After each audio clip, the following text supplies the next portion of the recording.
Trinadapi sunichena taradeva sahishnuna amanina manadena kirtaniya sadahari. Before reciting Srimad Bhagavad-gītā, I must remember that my mood must be one of humility and meekness. I must be more tolerant than a tree. I have to give respect to all living entities because Krishna is within the heart. And I must not give any consideration for others respecting me or acknowledging me or anything like that. I'm simply here to glorify Krishna. There should be no other desire. Hare Nama, Hare Nama, Hare Nama eva kevalam, kalo nastyeva, nastyeva, nastyeva gatiranyata. 5,000 years ago, when Krishna left this planet Earth and returned to his own abode, the age of Kali began. The age of Kali is known as the age of quarrel and confusion, argument, needless argument. Nobody gets along. Everybody has their own opinion, especially when it comes to religion. The people in general are very slow, lazy when it comes to spiritual life. And especially their minds are always disturbed. Therefore, in this age of Kali, when everyone is born Sudra or less than Sudra, there is only one way for advancement, only one way for perfection, only one way for true actual happiness. The holy name, the holy name, the holy name of God. And who is God? Krishna. Thank you very much. Krishna tvadiya padapankaja pancharandham adyaiva me vishatu manasa rajahansa prana prayana samaye kapha ata pittai kandhavarodana vidho smaranang kutaste. My spiritual master used to sometimes chant this verse from the Mukundamala Stotra by King Kulashekar. The meaning, my Lord Krishna, I pray that the swan of my mind may immediately sink down to the stems of your lotus feet and be locked up in your network. Otherwise, at the time of my final breath, when my mind and throat is choked up with cough, how will it be possible to think of you? Hare Krishna, Krishna Krishna, Hare Hare, Hare Rama, Rama Rama, Hare Hare. We are currently studying the Bhagavad-gītā as it is given to us by the founder Acharya of ISKCON, His Divine Grace, A.C. Bhaktivedanta Swami Srila Prabhupada. And we are in the 18th chapter entitled Conclusion, the Perfection of Renunciation. We already learned earlier that Prabhupada says Bhagavad-gītā is finished in 17 chapters. This 18th chapter is a re-summarization. The summary was already given in chapter 2. And now this is the re-summarization.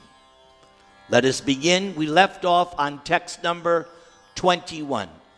Om Namo Bhagavate Vasudevaya. Om Namo Bhagavate Vasudevaya. Om Namo Bhagavate Vasudevaya. Om Namo Bhagavate Vasudevaya. Om Namo Bhagavate Vasudevaya. Please repeat. Pritatvena tu yajnanam Prithatvena tu yajnanam Nana bhavan prithag vidhan Nana bhavan prithag vidhan Veti sarveshu bhuteshu Iti sarveshu teshu Tadjnanam vidirajasam. Tadjnanam Let's do the synonyms. Again, please repeat. Prithaktvena, Prithatvena because of division. because of division To, but. Yat, which. Jnanam, knowledge. Nana bhavan, multifarious situations. multifarious situations Prithak vidhan, different. Veti, knows. Sarveshu, in all. Bhuteshu, Bhuteshu living entities. Tat, that. Jnanam, knowledge. Vidi, must be known. Rajasam, in terms of passion.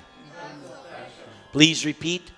That knowledge that knowledge by which one sees by which one sees that in every different body that in every different body there is a different type of living entity. there is a different type of living entity You should understand to be to understand to be in the mode of passion. in the mode of passion.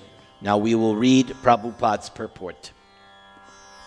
The concept that the material body is the living entity and that with the destruction of the body, the consciousness is also destroyed, is called knowledge in the mode of passion. According to that knowledge, bodies differ from one another because of the development of different types of consciousness.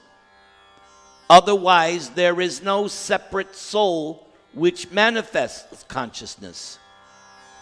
The body is itself the soul, and there is no separate soul beyond the body. According to such knowledge, consciousness is temporary.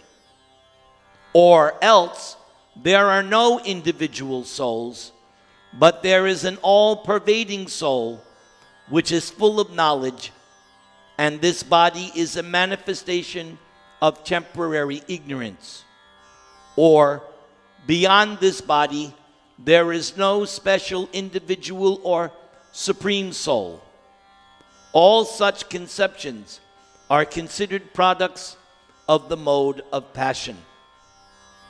So in the previous verse, the actual understanding was presented. It is the understanding that is there in the Bhagavad-gītā, in the Srimad Bhagavatam, indeed, the conclusion of all the Vedic literatures. As we already learned in chapter 13, in each body there are two knowers of the field. There are two souls. There is the individual soul, and that individual soul in quality is the same in every body. There is one kind of soul known as jiva, jivatma. But it's not a different thing. Each soul is the same quality.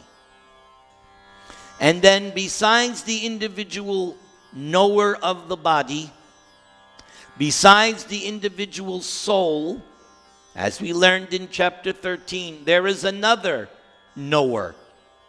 There is another soul. And the difference is I, you, we all know our own individual field of activities, namely this body. But that other soul, who is also of the same quality as that individual soul, they're both of the same quality. But that other knower, that other soul is superior, is supreme. And he knows everything that's going on in everybody. That is the difference between God and the individual soul. That distinction we already learned in the 13th chapter of Bhagavad-gītā, and it is a very important concept of Bhagavad-gītā. The jiva can never become param atma. That is impossible. The jiva will always be jiva atma. And God, the Supreme, is always param atma, in the superior position. As we also learned at the end of chapter 15, if you recall, in the final section of chapter 15, Krishna told us that everybody here in the material world is fallible. They make mistakes. And then he said in the spiritual world, everyone is infallible. But then Krishna said, I am Purushottama. I am beyond both the fallible and the infallible.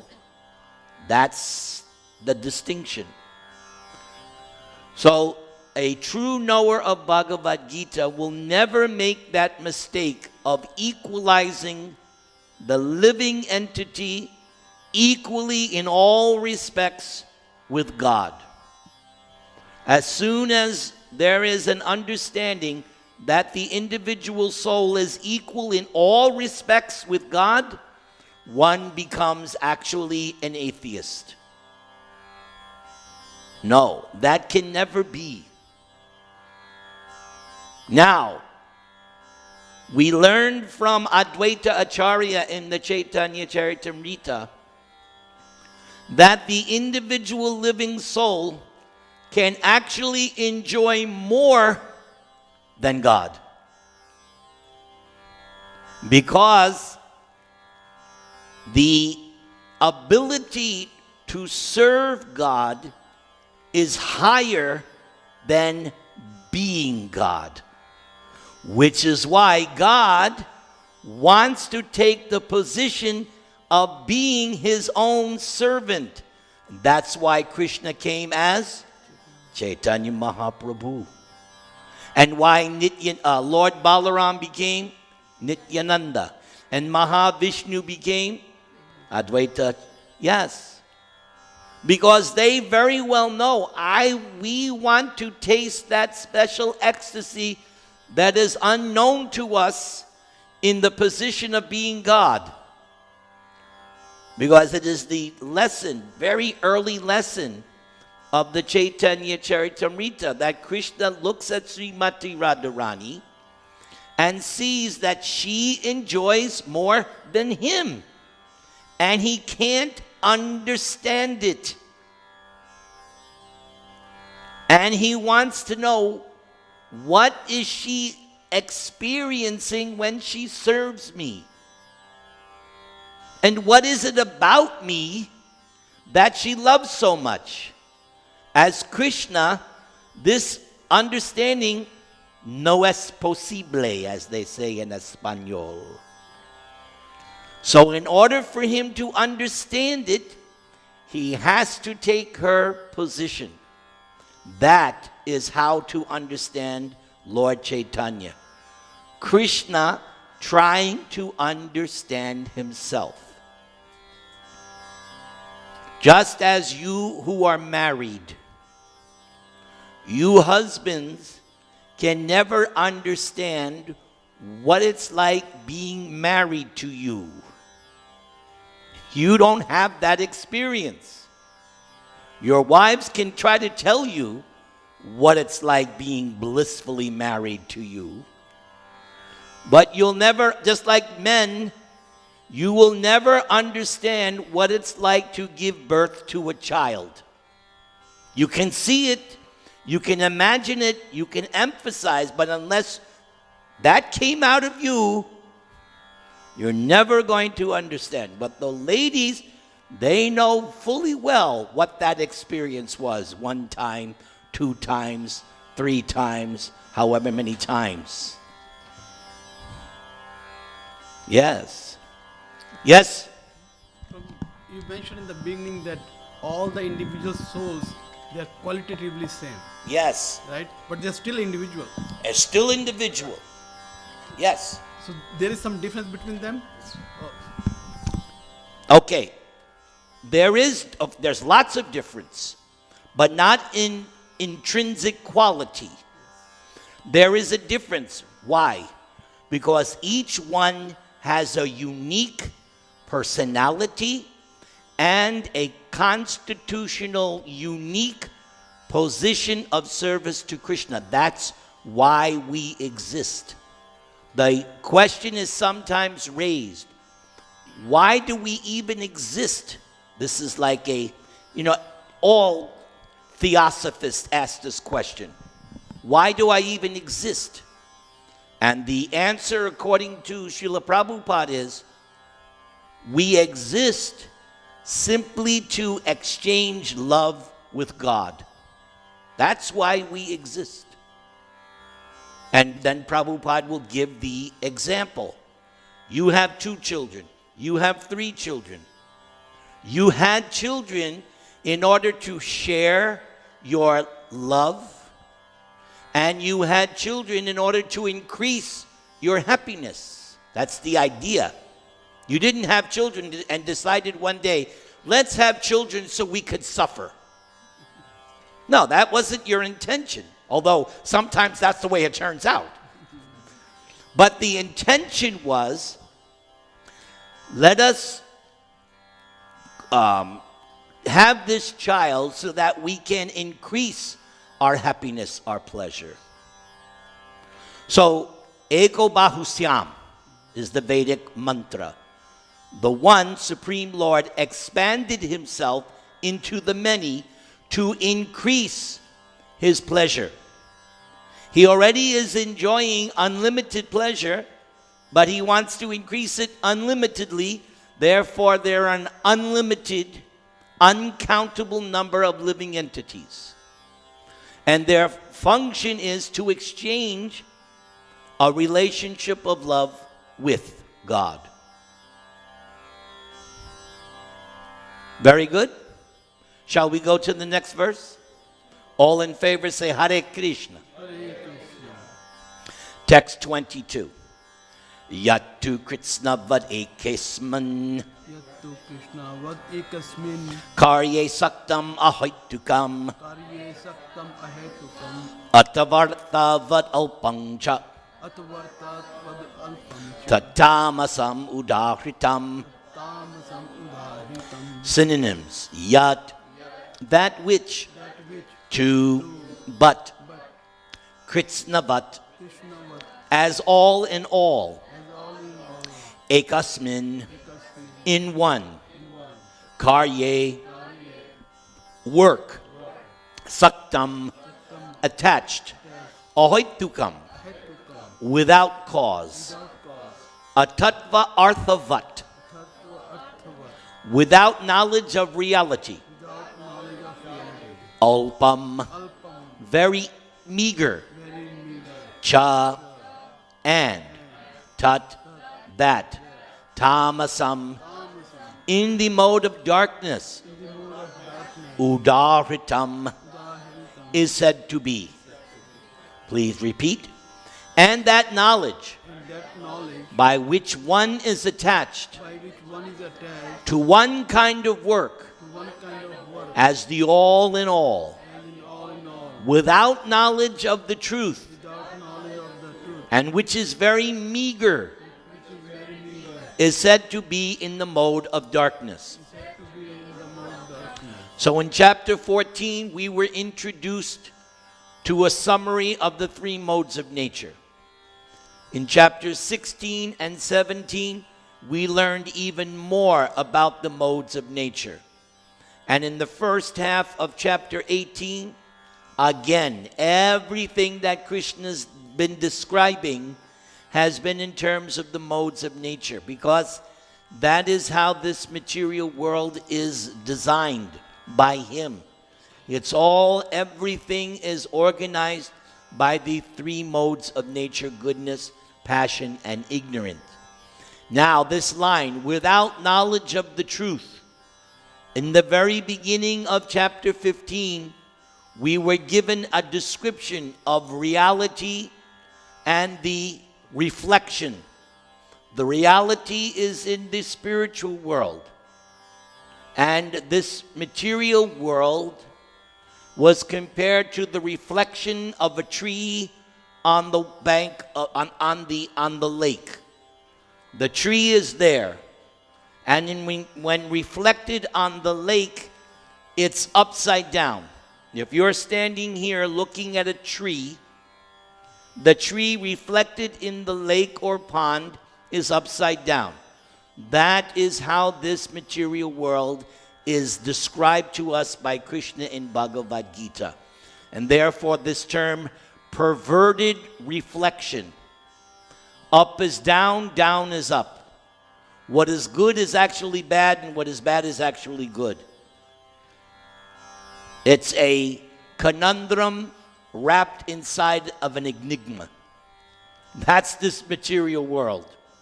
And even Krishna said in chapter 15 that even though you won't be able to figure out its root, how it all began, still you have to cut it. And how do you do that? With the sword of knowledge. Something our friend Kamlesh hammers on a daily basis. Yes. In fact, Lord Chaitanya told Prakashananda Saraswati and Sarvabhauma Bhattacharya, all the Vedas are only teaching three things. What is your connection, relationship with Krishna, which you have forgotten because it's eternal? How should you act in terms of that understanding that you're the eternal servant of Krishna? And then, what is the fruit? What is the result of that? What is the ultimate goal of religion? Love of God. And it was Lord Chaitanya's teaching. In Hinduism, you have dharma, artha, kam, moksha.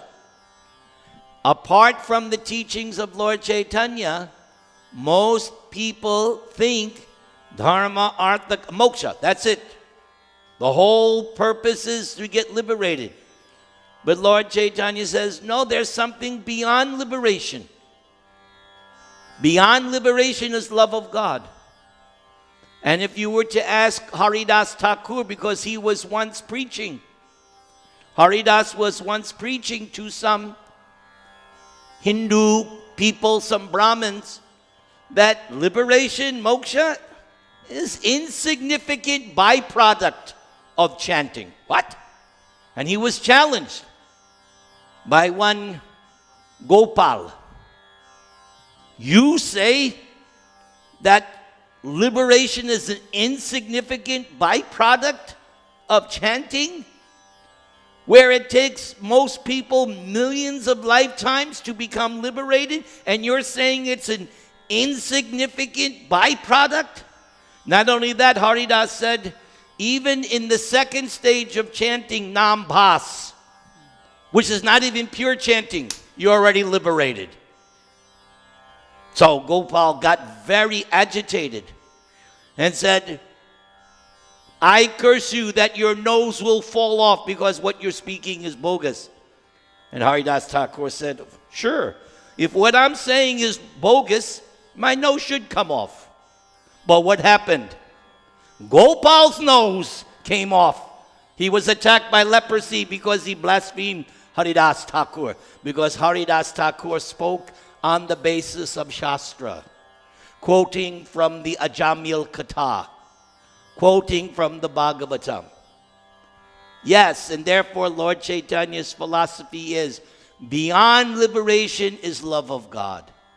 Love of God is the real religion. Hare Krishna, Krishna Krishna, Hare Hare, Hare Rama. Let us look at the purport by Srila Prabhupada. The knowledge of the common man is always in the mode of darkness or ignorance, because every living entity in conditional life is born into the mode of ignorance. Right? That mantra, Om Ajnana Timirandasya Jnananjana Shalakaya Chakshurmilitam yena tasmai Sri Guruve namaha. I was born in the darkness of ignorance. The description is there in the 3rd canto. How the child in the womb comes out and it's crying.